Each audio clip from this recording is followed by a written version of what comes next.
Hi everyone, Lynn from Cavy Central. We have got Pumpkin here.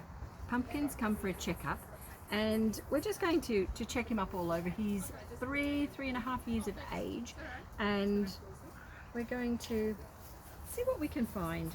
So he's the most gorgeous boy, he's very, very placid. And if we have a look at him up close, he's got a little bit of fungal and there was a patch that I found before. Just going to show you, over in here. It's very clear. It's much clearer on this ear over here. Ears are a really great place to start for looking at things, but you'll notice sort of white scaliness in around here in this region. So you can see on the back of the ear some little white flakiness. He's had a rough time. Yeah, they was fighting in a long time. Fighting, yeah. Was that while you had them, or? Oh, that was very early on when I had two. Yeah.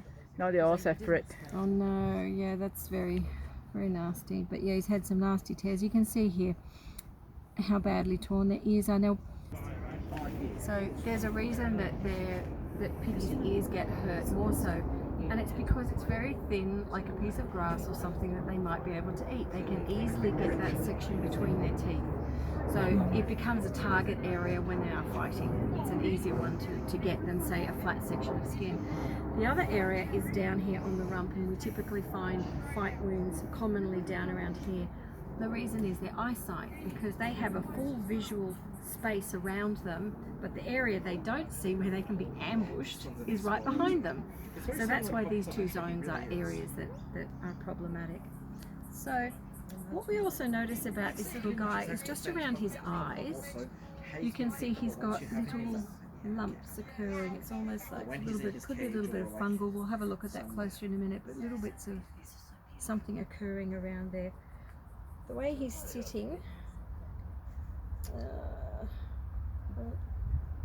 he has some very greasy gland at the back here. Let's have a look. They all have scent glands, and if we have a look at this little fellow, his gland at the back, we can see how greasy and oily that is. Now, you may have heard on the internet you need to squeeze and express this area. Never ever do this. This is a natural soft area that we need to simply wash that back, and something like a maliceb, which would also treat the fungal little bits that are there, would easily remove that. So a wash and just lightly remove things.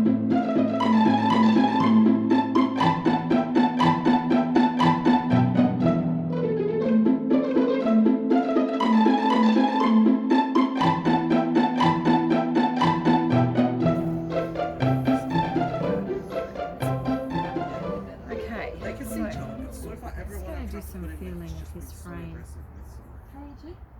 He's a year and...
Okay, so we've got Pumpkin, who we've just taken out to put in some direct sunshine, and we've done that for a reason. We've got another little guinea pig here who has the similar caramel color. He's never met him before, but what I'd like to point out is the shine that you can see on Pumpkin's coat.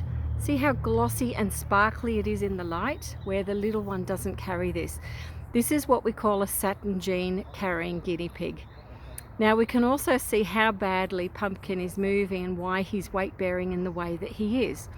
So he, without a doubt, would have osteodystrophy, which is what Satin guinea pigs end up with. And you can see how badly he moves. He's hopping in his rear end. So he's really, he's got a lot of pain issues that need to be attended to. The whole seriousness around the Satin carrying gene needs to be attended to, and there are medications that can be given to alleviate this. In his present state, he's not moving well at all, and we now know why he's weight bearing in that way. Satins can sometimes be a little bit deceptive until you literally take them out to a brighter light where you can see the gloss and the shine and sheen on their coat. And because he's got a little bit of fungal on him, some of those hairs are far shorter, so we're not seeing the full shine showing through. So it has sort of masked it when we look at him in the shadow, but you can clearly see the difference between the two piggies. If we look at that caramel area, one has shine and sheen and the other doesn't. So Pumpkin, we need to get him on some treatment right away. What a sweetie.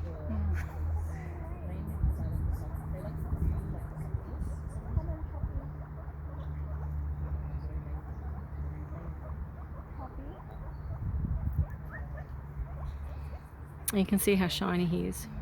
So Pumpkin, we now know why you're weight bearing differently and why he sits down constantly. He loves his food, but he does have osteodystrophy and it needs to be managed. So we need to, actually you can see just in the light there at the end of his nose, you can see the reflective sheen in the white. It's just picking it up now. Yeah, but by taking him out to the light we can see more clearly what's going on. A poor little fella. So if he has an x-ray done, we can actually see how severely he's affected at the moment, and then his management plan from there is sort of based on what is found. In terms of pain, that's really the key thing, and working out how bad the issues are with, and what he's having to deal with, because we can't ask him, but he's certainly hopping around, so he's feeling all of it. But you're gorgeous, Pumpkin. You are such a sweetie. He's also